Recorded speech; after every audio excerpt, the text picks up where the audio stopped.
So I just think a lot of people should at least know that, hey, before you walk out the door completely, if you want, there's way more to explore and think about that actually might give you some better answers to the questions that you've had that are still very much Christian. You can love your queer neighbor and affirm who they are completely and not give up your faith. And those two things are not incongruent, despite whatever these gatekeepers say.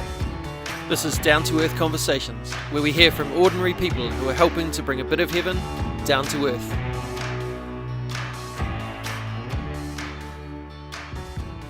Kia ora, welcome to another episode of Down to Earth Conversations with me, your host, Andy Dixon.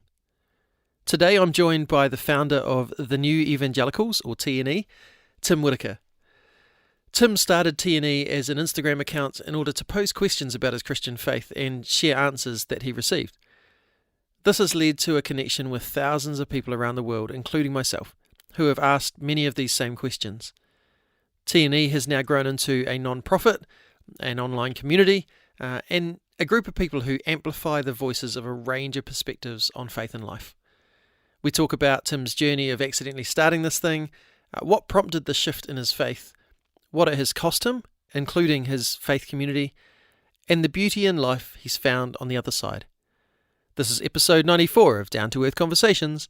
Here's Tim Whitaker.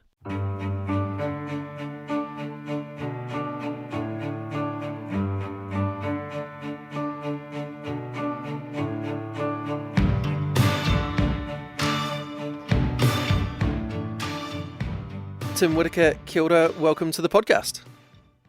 Hi, thank you. It is great to meet you, and thank you for interviewing me. It means a lot. Yeah, I mean, I've been following along the New Evangelicals journey, which you founded, back from really close to its inception. Actually, I was pretty close to the uptake on when you started it, and then been part of the Facebook community as well for a few years now. So it's good to finally chat and yeah, be able to share some of what you're doing with my listeners. So first of all, do you want to share, for those who haven't heard of you, who is Tim Whitaker? Well, in a nutshell, I grew up very conservative, evangelical Christian, was homeschooled for 9 years, very committed to the faith, and through a long series of twists and turns and just observing things, I eventually renegotiated my faith, and I ended up kind of defecting from conservative evangelicalism. I started the New Evangelicals on Instagram in December of 2020, just curious if there was a better way forward than whatever I was given. And that's when I discovered the term deconstruction and ex-evangelical, and everything kind of blew up from there. And we gained a pretty large audience very quickly, and we eventually became a nonprofit. And now I do this work for a living. Those words around like deconstruction and ex-evangelical and things like that. Yeah. I mean, there's a whole bunch of words that people try to use to explain this kind of faith-shifting experience. And some of them sit well with you and some of them don't. And, you know, even people within the community are going, oh, this word kind of fits and this word doesn't. And, you know, but ultimately we're talking about, you know, moments where things happened or thoughts came that challenged what you already believed and then got you questioning some things about what you believed.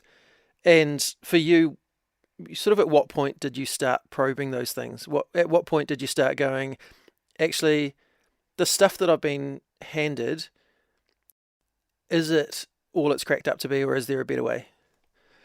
Well, for me and for most people I talk to, it was never just one moment. Yeah.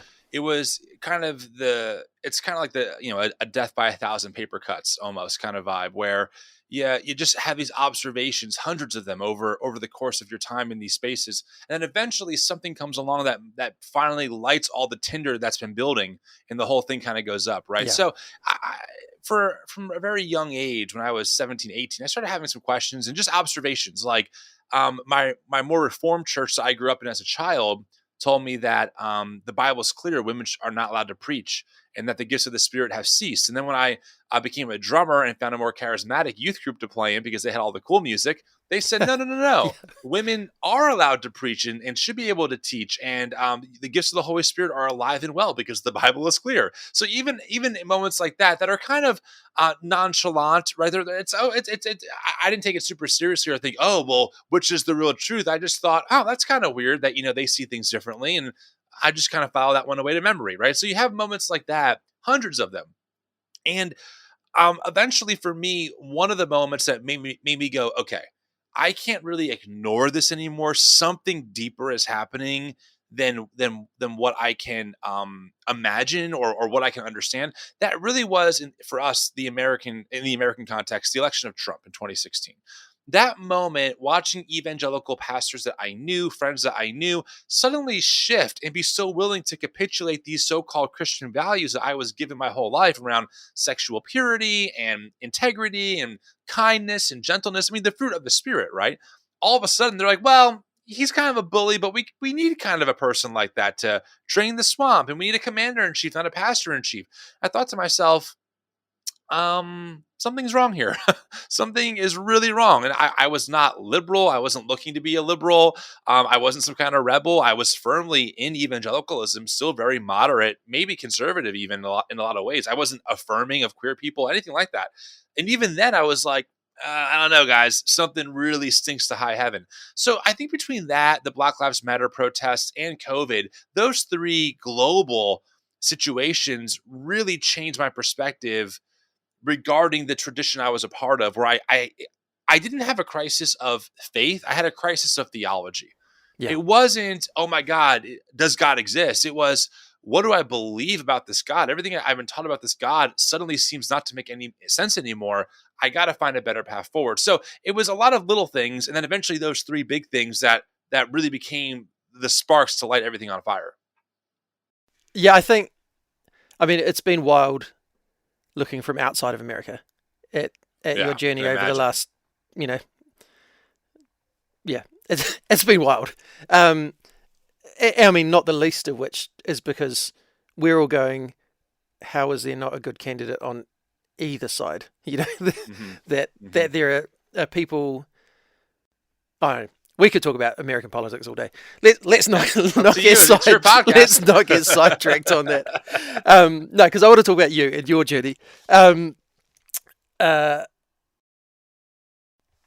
when you actually started doing the Instagram accounts, the New Evangelicals, Yeah. you were still in the church, right? You were still Oh yeah, part of yeah. that I was still evangelical serving. Yep. church, Hmm. and so I guess at that stage, what was your hope? Like what were you trying to achieve by starting this page, or were you just trying to have somewhere where you could just like, I don't know, release out to somewhere?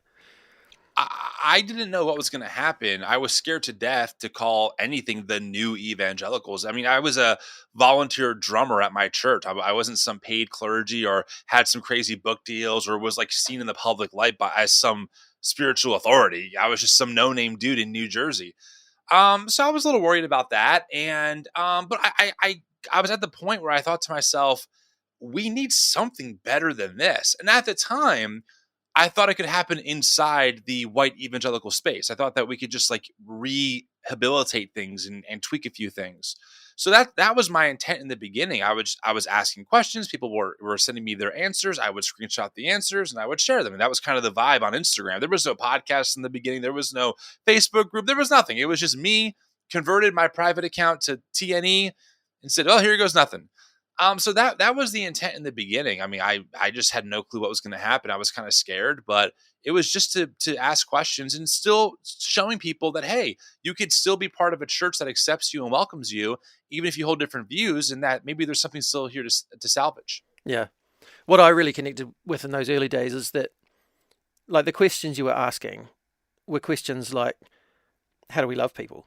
You know, Yeah. they were questions like, does it feel right to you that we're excluding people? Or, you know, those kind of questions of going, actually, I'm wrestling with this. I don't have the answers. And I think that was a really powerful thing for me, was it wasn't you coming on as an influencer going, hey, I've got a better way. It was you going, man, what's going on? Like, do you all have the Mm, same questions that I have? You know, how do we do this thing? yeah. And so that really resonated with me, and particularly in the space that I was in my journey at the time. What changed to then mean that you felt like you couldn't stay within that space? Oh, my church kicked me out. I would have been there probably to this day still if they were cool with it.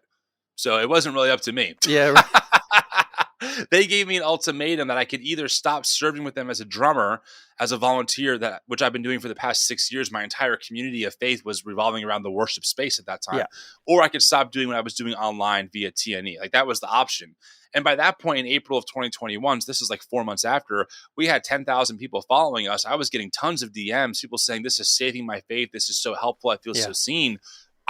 Again, I didn't know what was going to happen. I had no grandiose vision. And by the way, for the record, for your audience, I hate influencers. Like, I hate the influencer vibe. I fucking hate it. Like, I really do. For that reason. And I have a lot of thoughts on that we can get into if you want, that people can recreate megachurch culture online and call it deconstruction or progressive. And all of a sudden we have these new celebrities and new gurus who can do no wrong and have all these new magical answers. That's a terrible approach. Yeah. You need people who are willing to say, how about I on this side facilitate a conversation, and then we kind of explore this together, because I have questions myself. I don't know how hell might or might not work, right? I'm not Pete Enns or Trip Fuller or some other theologian, right? That's not my job. Anyway, so I was given an ultimatum to either stop serving. I could still attend, I could still tithe, but that was a death sentence. I mean, I was the drummer in that church almost every week. That was my identity. That was what my community revolved around. So not being able to be a part of those spaces anymore, I was never just an attender of church. Even back when I was younger, I always had a core conviction that we need more active participants in church culture, not passive spectators. Yeah. And I believed in changing the model from this event-centered mega thing to community-centered. So you're never going to see me just attending, quote unquote, a church service, right? It's so not I end up it's not a leaving the church. consumption thing. No, that's again a whole different discussion. But books like Pagan Christianity by Frank Viola, I mean, great house church guy. That stuff will shake the core of your being regarding how you understand church and what it was in the New Testament compared to what it is now. They're night and day. So I've always, even before I deconstructed, I had a huge bent of like being very critical of these mega church consumeristic structures that I thought overall did way more harm than good. Yeah. What do you think it is that the church was afraid of when they asked you to... With me? Yeah, with you. Oh, well, I think that from what I understand with my senior pastor, who, by the way, I want to be very clear to the audience, good guy. He was not abusive. He didn't mishandle funds. He has no controversy around him. He served his local church for, I think, 50 years. Like, he planted the church and retired, I think, last year. So this is not me trying to dunk on him as a bad person. I think he was doing the best that he knew how to do with his perspective and information that he had, right? And so he saw me heading down a path. People were talking about my work online to him. He was worried about me affecting the teenagers in the church. He was worried about people, talking about me and being concerned. And I think ultimately he saw me as potentially turning into one of those wolves, and that he had to protect the sheep from, regarding my conversations around LGBTQ plus inclusion, things like that. I mean, to this day, I've never on any public platform have said the name of the church I went to. No one knows. It's never been talked about. It's never been mentioned. I'm not here to blow them up, but I think that I learned a hard lesson, and that is in these evangelical spaces, you can share the same beliefs but have very different values. And I thought that because I was changing my belief a little bit, that the value of loyalty and friendship would supersede, right, us having some different views on some of these theological things. And it turned out that wasn't the case. And I learned that lesson the hard way. Yeah. Yeah, I've also experienced churches where the goal is to believe the same thing. And right. And if you're in that space, then questioning stuff becomes a threat, because you're gonna take people away from believing the right thing. Yes. And yet, like, I see the Bible actually role modeling to us, challenging what we believe and asking questions, and our faith. The number of people, even just in the New Testament, the number of people who had a faith shift because they were confronted with something, they asked questions. I mean, Peter, ending up going to Cornelius's house, who's a Gentile who he wasn't supposed to go and be with, because he got confronted with something, asked the questions, and his faith shifted. So we're getting this role modeled in the Bible, and somehow our churches have got to the stage, in a lot of cases, where they're actually afraid of those questions, because we might end up believing wrong. And because it's this cognitive thing, like belief has become about the things that we know. I find that like as soon as we ask those questions, it's just a real threat, and people start getting really nervous and really agitated. What Totally. what was it like for you finding that other people had the same sort of questions as you?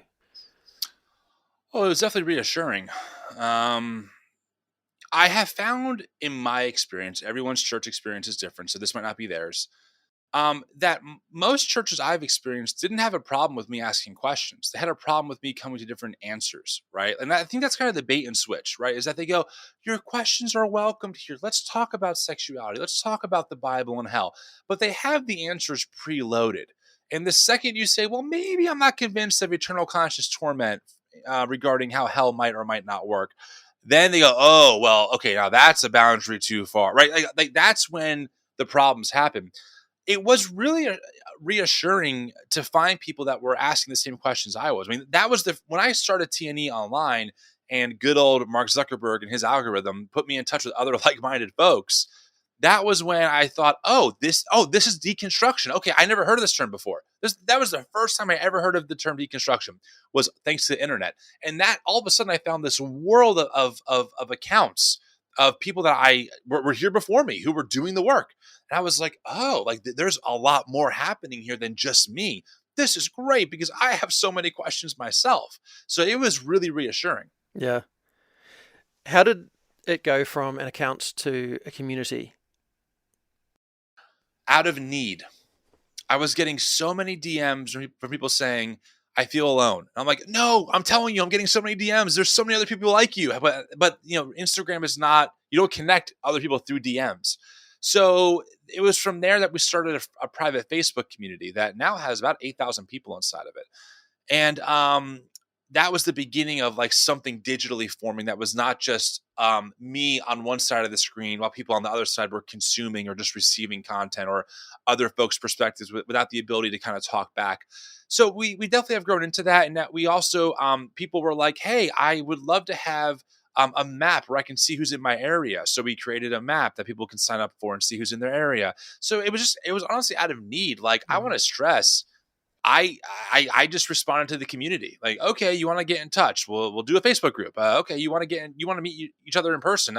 Here's a map that I had someone just throw together. I think it's safe, I think it's private, here you go, right? Like Yeah. it was a lot of that kind of stuff Yeah. of just making it work, MacGyvering it whenever I could. Yeah. And I think what I've liked about it the whole way through is that, like we talked about with the influencers, you've never, like, you're a presence there and you're obviously a face to this thing, but you've never been like, I'm the leader or I'm the guru. It's been, hey, I'm part of this community just as much as you are.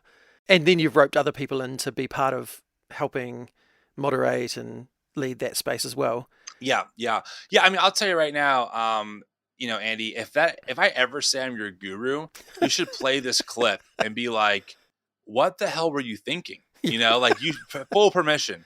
But one of my strengths, and I have many that are not strengths, but one of mine is that I'm pretty adaptable and I can read a room pretty quickly. When I showed up in the space and saw women and black and brown folks and queer folks who were all like, hey, we've been really fucked up by this evangelical thing. And a lot of times it was white men who were the ones doing the hurt. I was like, well, that looks like, I look and talk like a white man. So I wanted to make sure that, and again, like, I want to be clear too. We started growing. I had it just happened, right? There was no like grand strategy. So I just wanted to be really genuine and respectful and learn how to use my inherent privilege and all that stuff as a white man in ways that hopefully was seen as someone trying to be part of the solution, not trying to start a new megachurch cult of personality where now this new white guy who's progressive is inherently safe and has all the right answers. So that's also part of why I became a nonprofit, right? Because I said, well, this influencer culture tends to be very unaccountable. It's one person behind a screen. They usually monetize things behind paywalls, like, hey, pay for this, pay for that. And so many people that I was talking to, I mean, I'm not kidding, Andy. People would tell me, I've been having panic attacks for days over hell. Well, What do I do? Now, I'm not a therapist. yeah. And it felt really sleazy if I was like, hey, great question. For $10 a month, you can get access to our private Yeah. class about how to deconstruct hell. It just felt yucky to me because, Yeah. and also because I wasn't qualified. Like I'm still learning too. So that's why we became a nonprofit and said, listen, how about this? If you like the work that we're trying to do and you want to support it, you can donate. And if not, we're still going to do whatever we can, paywall free. And then also, at least in the U.S., I'm not sure how it works in New Zealand, but in the U.S., when you form a nonprofit, you have to have a board of, you Yeah. have to have a Absolutely. board, you have Yeah. to have bylaws. Like there's baked in accountability Yeah. legally. And then also, we made me a non-voting member of my own board just to have a power separation. Yeah. That way I Cool. can't run the show. So it gave me more structure and more barriers and more checks and balances for my own inherent power having 100,000 followers on an Instagram account. There's more happening behind the scenes where if I go rogue, there's a board ready to say, yeah, we're going to fire you or end Yeah. this organization. Like I told them that earlier. I said, here's the big red button. Whenever you think we need to, like if I get out of control, hit the red button because God forbid this becomes as toxic as Mark Driscoll or Yeah. Hillsong Church again. Yeah. That'd be the worst case scenario. Yeah.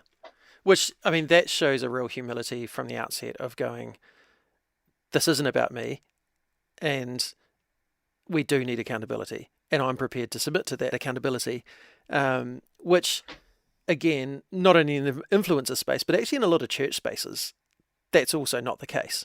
That Right. that the accountability is lacking, and for a lot of the people that are part of this community, I've noticed that a lot of the source of their pain and their hurt has come from people who weren't accountable and people who, they looked up to, but who actually didn't have those things in place to keep them humble, to keep them leading well.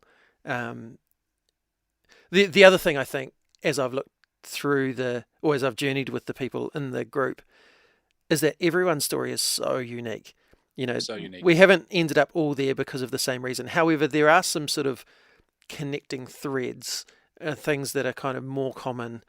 What have been some of those sort of things that have jumped out at you that you've seen? Actually, this is something that keeps coming up. Yeah, I mean, I like to phrase it by saying there's a lot of the same ingredients, and the cake gets baked differently every time, Yeah. right? So it's still very unique. It's everyone's own personal journey, but there are definitely a lot of the same ingredients that go into this. There are three big broad categories, and I call it the three B's, like a good evangelical pastor would, right? But you have bad theology, you have bad church, and bad politics. Like those three things consistently come up. It was really toxic theology. I'm a wretched, depraved sinner who can do nothing right, and I'm fully dependent on God and the church. It was really bad politics. The rise of Trump and the consistent dehumanization that we see tolerated in right wing spaces that white evangelicals consume. And then it was bad church. And just unaccountable church leaders who wreak havoc on people and get away with it. I mean, Mark Driscoll, Brian Houston, Ravi Zacharias, when before he passed away, it all came out after. And there's much smaller examples too. I mean, the most recently we saw, I'm sure you heard about the story of Micah Miller, who took her own life. And it's coming out more and more that her husband, who was a pastor, was very narcissistic and was borderline, from what we can tell. Nothing's been official yet, but from what we can tell, seems like there was a lot of gaslighting going on, and the church knew about this and didn't say anything. So there's a lot of these examples that we look at and we go, you too, you saw this too. This happened to you. You also couldn't stomach how a good, loving, all merciful, all powerful, all knowing God can send most of humanity to burn in hell forever because God's holy and just. That didn't add up to you either, or for you either. Wow. So I think those are some of the big ingredients. And of course, there's a universe inside each of those that go into what becomes someone who deconstructs or who has to renegotiate or disentangle their faith. Yeah. Yeah. One of the things I've really loved, and it goes back to what you were saying about being able to ask the questions, but having those preordained answers, is that people in the group have ended up in such different places and yet been able to remain connected to one another, which for me has just been gold because it doesn't prescribe the outcome of your journey. So there are people that have deconstructed a bit, but or they have deconstructed a lot, but are still very committed to church, very committed to even work. Like myself, I'm on the pathway to being ordained as a priest, that Mm, still actively involved in the church. There mm, are others who don't want anything to do with the church. mm, mhm, mhm, There are mm. others, but who still have some sort of Christian faith. There are others who have gone, actually, Christian faith is not for me at all, but there's something about this community that I want to still be part of. Yeah. Um, and them landing in those spaces hasn't been something that has broken up the community. I guess there's been space for people to land wherever they land. Is that something you were really big on from the start? Or is that just sort of something that's naturally happened because you were asking those questions and wanting to land on your own answers? Yeah, yeah, yeah. Well, we try and be honest, right? I mean, I think being honest and transparent gives people more agency to choose if this is right for them or not. And I think what we say is, listen, as an organization, we are totally Jesus oriented. We are inclusive. We are committed to our faith. Like we are absolutely. So if you're an atheist, you are totally welcome here.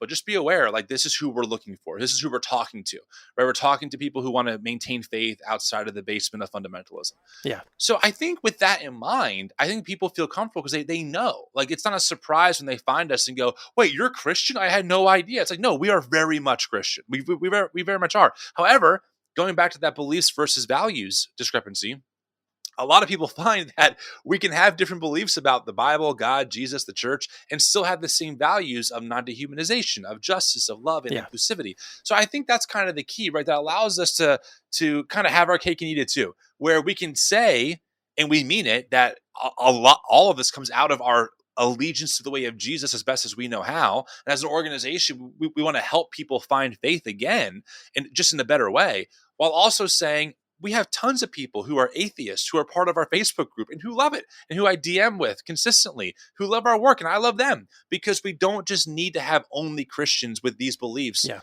in our group in order to be, a healthy, functioning, vibrant society. You could argue that having different perspectives actually helps us see some of our blind spots, yeah, right? And that can always benefit us and other people. yeah. And it's actually, I mean, that's been huge for me with the podcast that I've intentionally interviewed people who aren't Christian, Mm. but Hmm. who are exhibiting the values that I think Jesus wants the church to uphold. Yes. And some of them have said to me, "Oh, I'm not sure I'm the right person for your podcast because not only am I not a Christian, but I'm actually quite anti-Christian. Um, Yes. I'm anti-Christian for these reasons, for exclusion and racism, and I'm just like, yes, yes, yes, yes, yes, yep. No, I agree with Hmm. you on all of those." And they're like, Hmm. "Really?" um, but yeah, so that I think that's huge. That shared values and recognizing that actually people are people. That it's not a us and them situation, which That's so right. many of us grew up with in churches. The church and the world. The us and them was drummed into us, and so it's really good to be part of an environment where those walls are somewhat broken down. And Yeah. I mean, it doesn't always go perfectly, but Of course there's not. there's an overall commitment to that, which I think is really valuable and well, certainly really valuable to me. Yeah. For you, as you've gone through this, like, where do you find hope amongst all the heartbreak of American evangelicalism and what's going on in the world? And where does hope sit for you? I think hope sits for me, in the people that I get to talk to every day. Even people like yourself who are thinking about these stuff with your own platforms, right, and trying to amplify better voices. I also think that there are so many Christians, so many, who are not white evangelicals, who Yeah, have been doing this work for such a long time, who are like, yeah, Tim, I know this is new to you, but you're late. It's like, yeah, a little late. I mean, I think about like black evangelicals and black Christians and black liberation theologians. I'm like, yeah, I've been missing, I've been out for a while. I have a yeah, lot to learn from their legacy, right? Of going through actual, like, blunt oppression of their yeah, humanity for so long. So I think those people just give me a lot of hope of what's possible. And I think that I trust, and maybe this is naive of me, that humans want to do good, that they want to make the world a better place, most of them anyway. And so I think that gives me some faith too, that, like, there are people who want to love their neighbor well, who want to make sure that we're taking care of those who fall through the cracks, right? That kind of stuff gives me a lot of hope. It's interesting you talk about the fact that white evangelicals aren't like the majority of Christians. I'm getting ordained in the Anglican Church, which in Hmm. America would be the Episcopal Church. Right. Um, and as I was reading a book heading towards the ordination process, talking about all things Anglican, it said the average Anglican today is a young African female. Mm. It's like, well, Wow. that's not what I had in my head, you know, Wow. because you Yeah. only know what's put in front of you, and also those voices don't have the loudest media presence, you know. Yeah. But Yeah. I think that's really important to acknowledge that actually what we see as the loudest voices are a microcosm of this Mm. bigger thing, Yeah. and so to call that out, I think is really good. But yeah, great hearing all those spaces that bring you hope. Deconstruction, like we talked about, that's one of the words that gets used around this stuff.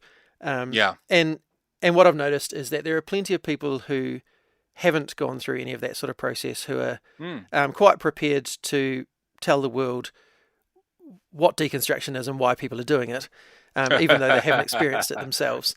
Yeah, like Alicia Childers. Yeah, I mean, there's so many. There's books coming out going, this is what deconstruction is, and this is why people are doing Uh-huh. it, and it's like, Oh yeah. I've got a few of the ones that have been said directly to me.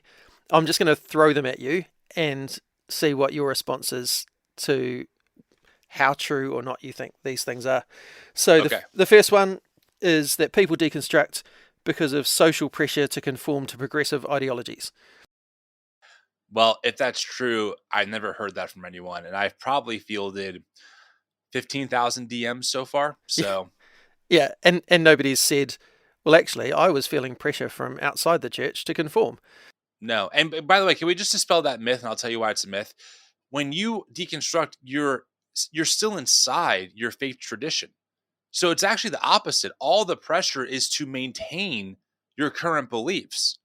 So to deconstruct actually shows you how powerful and how disorienting it actually is for people who are willing to say to people that they know will not probably accept them, hey, I know that you disagree with this, but I really am convinced of this perspective, or I'm rethinking my faith. The social pressure for them is the complete opposite. Yeah, Most people, I mean, I used to work for Apple, okay? Apple, the phone yeah, company.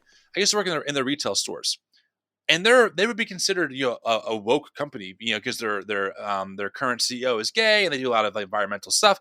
I never once, working there for 5 years, so any kind of social pressure. In fact, my friends who worked there who were secular couldn't believe I was saving myself for marriage. They were like, "That's amazing! I have so many questions." They approached me with curiosity. yeah, I right, wasn't pressured to deconstruct at all. They loved it. yeah, So no, I would say that's not true. yeah, awesome. Number two, people deconstruct because they start taking the Bible less seriously. No, quite the opposite. Quite the opposite. Think about it like this too, and it's funny because it sounds like it makes sense so you actually examine it. Because people who deconstruct, usually they're loud, they're public. Those are usually people who took their faith the most seriously and who read the Bible most. The average churchgoer, at least in America, when they don't deconstruct, they just stop going to church and just don't think about it anymore. Like it's not a big of a deal. Oh, I was like, yeah, I used to go to church, I don't anymore. Whatever. But people who deconstruct, what they're saying is, I took this stuff, I was all in, I was on the deep end, and eventually something changed that got me out. And now I feel a need to share this with people, right? And usually, from my experience, people go, you know what I did? I started doing what my pastors told me to do. Don't take their word for it. Read the Bible myself, and I did. And I was like, wait a second, this this thing's really complicated, not nearly as clean cut as I was led to believe. So I would say it's the opposite. Yeah. Right. Number three, people This is fun. people deconstruct because they're hurt by someone in the church and they confuse the church with God. Okay, half true. Yes, people deconstruct because of church hurt. It's a valid thing to deconstruct from, especially when you talk to someone who was SA'd by their pastor for 5 or 6 years, abused in that kind of way. Yeah, of course. Now, the second half of that's a very common trope because they confuse God with the church. Here's the problem with that. The church, we're told, is a physical manifestation of Jesus on earth. We're the hands and feet of Christ. Christ is the second person of the Trinity. Christ is also God. Of course, the church represents God on earth. It's a physical place. It's a physical group of people that are saying we are what God is like, right? And so then you have these pastors who claim to be spiritual authorities, to know the Bible, the Word of God, to teach it to you. Of of course, we're going to connect that this person is representing what the God of all creation in the universe says about how we live, about how this God moves and acts. So when the church hurts people, it is very much so as if God is hurting people because of the connection that the church claims to have to God. Yeah, absolutely. Right, we got two more of these. People deconstruct because of their desire to sin without guilt. Uh, well, of course, I'm going to say no, but because a lot of people end up either maybe losing their marriage, or they end up like thinking, okay, maybe sex isn't as strict of a boundary as I thought. People are going to assume that's therefore sin, right? Yeah, So I understand exactly what they're saying, yeah, but I would not see it like that at all. yeah, yeah. I mean, for me, with that one, again, having come from that place, like I know why I would have said that. So Um, exactly, and exactly. and yet, I don't know a single person in that space who's gone, "Yeah, I actually just really wanted to sin, so Yeah, I wanted to divorce my partner and have crazy amounts of sex. yeah, I never heard that. no, That's not a thing. I will also say though, a lot of people who deconstruct, who at least stay in the faith, and I'm not saying people who outside the faith don't do this. I just don't know. They have a much broader view of sin and systemic yeah, sin and how sin manifests itself in ways that we just never taught to look for. yeah, Whether it's social, racial injustice, whether it's corporate yeah, injustice, So I think I'm actually maybe I'm being prideful here. I think I'm a little more tuned in to the ways that sin can manifest yeah, both in the individual and in the corporate sense, right? While evangelicals, at least for me, we're pretty much boiled down sin to like their sexual boundaries, saying the wrong words, and like listening to secular music. yeah, yeah, That's a caricature, but you get my point. yeah, totally. Cool. Last one. People deconstruct because they want to take the easy option. Man, I mean, it cost me my church. That wasn't Yeah, very easy. And I didn't yeah, want to. Again, I don't want to put words in the mouths of people. I'm just telling you what I've heard from yeah, my community. So don't assume this is everyone's experience. People I talk to daily will have told me, and I'm one of them, I didn't ask for this to happen. I didn't want this to happen. I mean, yeah, Andy, I was very happy in my little church bubble playing professionally on a professional level music with full production, haze, lights. I mean, people calling me talented. I have the anointing of God on my life. I mean, it was comfortable. I felt like I was building the kingdom. I had great groups of friends. I had great networks of people. It was my entire life. I loved it, and I didn't want to give it up. I didn't want to give it up. Right? I was kind of put in that situation. So I think a lot of people, it's absolutely more difficult to tell your best friends, "Hey, I'm actually bisexual," or to tell your best friends, "Hey, I'm not sure if I think the Bible's inerrant anymore." That's way more difficult than just keeping the status quo and kind of keeping your head in the sand and saying everything's fine. We have us for no more. We understand how God works, and that's the end of it. So again, I just find that to be very, very detrimental to the actual lived experience of so many people. yeah. Um, you talked a bit there about how much it's cost you personally, and I mean that's a really significant one. When you're so in that culture, losing your church is like one of the worst things that can happen. Oh, it was Um, terrible. It was terrible. what have you gained out of this journey? I mean, that is the rub, right? Is when you go through deconstruction, it can cost you a lot, and it cost me a lot. Not as much as other people. I'm a straight white man, so I wasn't like outed for hiding my sexual orientation or anything like that. But it cost me a lot of relational equity with friends that I genuinely loved and wanted to do life with, to speak the evangelical culture. But man, it's true. I mean, I've gained so much. I've gained new friends. I've gained new perspectives. I've gained a sense of freedom in Christ that maybe I've always was told about but never actually experienced. This idea that at the center of the universe, I am loved by God, and that I am accepted, and that I can choose to partner with the divine to be part of, you know, um, just the goodness and wholeness of what God offers to all people, as opposed to being part of the chaotic waters, as Tim Mackey from the Bible Project would say. Like I love that imagery. It's just so much more beautiful to me. And also, like, my bubble's been popped, and I just realized that the world is so much bigger than me, including the Christian tradition. Like, the Christian tradition is so much bigger than this damp basement so many of us were in for so long. So I feel like I'm just starting. I'm like, oh my God, there's so many rooms to explore. How do Episcopalians think about these things? What is the Eastern Yeah. Orthodoxy? What the Yeah. hell is that? Right? Yeah. Like Greek Orthodox, what? It's like there's just so many things out there to explore now that I love. Yeah. So I could never go back. I mean, I could never do it. And I'm grateful for the pain and suffering now that I went through. But man, like it was a heavy price to pay at the time. Yeah. How would you describe what the new Evangelicals is now? What's it evolved into? We want to take over the world with Marxism. That's our new goal. That's the goal of all deconstructionists, isn't it? Yes, yeah, exactly. Man, I don't really know. Like, it is so hard to know how you're perceived by other people. I don't know the full impact that we're having. I hope it's changing things big on a broad picture, more than just our little Instagram accounts and stuff. I think that TNE has become and is becoming this both and thing, where it's becoming a content production space where we're trying to really amplify different perspectives and voices out there to get them in front of new audiences, to connect those people who are looking for that better way forward to these new, to them anyway, folks who are scholars and academics and just brilliant theologians. And then we have this community side where people digitally are finding each other and saying, "Oh my God, I thought I was alone. Oh my God, I didn't know that all this was possible." So I don't know what the future holds, but I hope that we continue to do work that helps people know that you can very much so be Christian and not be a fundamentalist. In fact, I would argue you're actually a better Christian once you leave that basement anyway. And I think giving people that hope, because I think for so long, people are given this false binary in evangelicalism.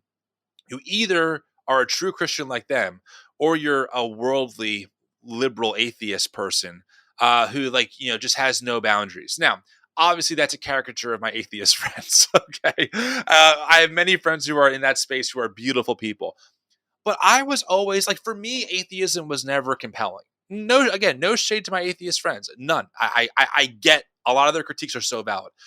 But I was like, no, this God thing, I can't shake the Jesus thing. I can't shake the God thing. Also, my brain's been radicalized to think about things this way. I don't want to start over with a whole new worldview and faith paradigm.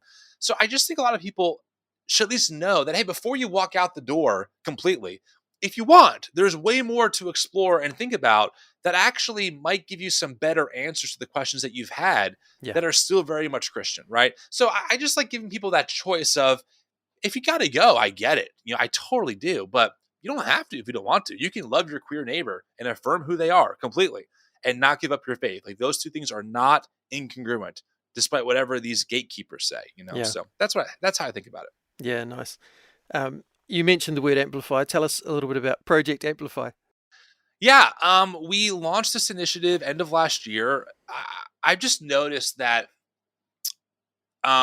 some of these Christian nationalist spaces, some of these like right-wing evangelical people have really powerful platforms, and they get a lot of attention and they do a lot of damage. Yeah. And I was like, well, what if we can use our platforms to amplify other credible voices, whether it's a scholar or it's a theologian or it's whoever, an activist, just to kind of get people to connect to a new audience, right? So we've been working hard to think about ways of doing that. We now podcast 3 times a week, for example, doing different types of content to be a little more expansive. We're working on some more monologue video types of walking people through different topics by interviewing some people who are top in their field. Project Amplify is designed to amplify not just my voice, but a coalition of credible voices to give people a better path forward in their faith that is not stuck in that basement. Yeah, nice. How can people find you, support you, connect with the community? Sure. Thanks for asking. Yeah. Anywhere that the phrase "the new evangelicals" is online, we are. So it's Instagram, it's website, it's TikTok, podcast. That's all us. People can support us by following our work, by subscribing to our podcast. We are a nonprofit. We are totally dependent upon donations. So if you are moved in your spirit to donate, that would be super helpful. We are financially transparent. You can go to our website, thenewevangelicals.com, and see our entire quarterly statement where all the money goes. So there's truly no secrets. You can see my salary. I mean, everything is there. Like there's nothing hidden. So the money's being put to good use. But yeah, I mean, those are just some of the easiest ways to follow and support. Yeah, cool. You're not going to do a tithing sermon for us? Well, that brings me to my last point, Andy. The Lord has placed it on my heart. I feel that someone out there needs to sow a seed. Yeah. and just happen to sow it in your direction. That is satire. That is clearly said. Do not do that. I want to cover all my bases. Awesome. Thanks so much for your time today. I really appreciate it. Thank you for making it work across time zones, because 2 a.m. didn't seem that palatable. I'm with you. I would say no. I would say no to me too. Okay? I don't care who you are. I'm not doing it. But yeah, I mean, thank you for just putting yourself out there initially, going, hey, I'm going to put these questions out there, because I think so many people have been encouraged by finding other people asking those questions and helping them find that there are different answers out there to what they've been told. Thank you for spearheading this thing, but also doing it in a really humble way. Thank you for what you're doing to bring a bit of heaven down to earth. Thank you, friend. It means the world, and I am honored to be on the show, and thanks for listening. I appreciate it. Hello, heaven. Will I hear you whisper to come near? I was so encouraged by that conversation with Tim, and I love that idea that he talked about near the end of helping people to know that there are actually a range of perspectives within the Christian spectrum, that people don't have to abandon everything if they don't want to. It's also another great example of the adventure that you can have when you just do the next good thing in front of you. So Tim, thank you for who you are and for what you do. Here is a blessing for you. Tim, as TNE continues to grow and morph, may you continue to find a community of support, others who can encourage you, challenge you, and help you to dream. May you continue to build relationships with others of like mind and with others who think very differently from you, that your perspectives would continue to be challenged and your world and faith continue to expand. May you constantly be surprised at opportunities that come your way, connections that you didn't expect that lead to creative avenues you hadn't planned. May you continue to be encouraged by stories in your DMs from people who have found connection, respite, or encouragement through the work TNE are doing. And may you know that your impact goes far beyond that, to the countless stories you will never hear. And may that encouragement far outweigh any hate that you receive from those who feel threatened by the expansiveness of the love that you proclaim. May you give yourself permission to grieve the losses of this journey, while also finding time to celebrate all you have gained. Lastly, may you know you are seen, you are heard, and you are loved. Thanks to Strahan for the music and Rangi for the karakia. Look out for an episode of Catching Up With, where I catch up with episode 11 guest Aaron Hendry about what he's up to these days in the world of youth homelessness and the issues around new government policies putting our rangatahi, our young people, at risk. Until then, me inoi tātou. E tō mātou matua I te rangi, kia tapu tō ingoa, kia tau mai tō rangatiratanga, kia mea te tau e pai ai ki runga ki te whenua, kia rite anō ki tō te rangi. Homai kia mātou ai nei, he taro mā mātou mō tēnei rā. Mura o mātou hara, me mātou hoki e muru nei I o te hunga, e hara ana kia mātou. Aua hoki mātou e kawea, kia whakawaia. Engari whakaorangi a mātou I te kino.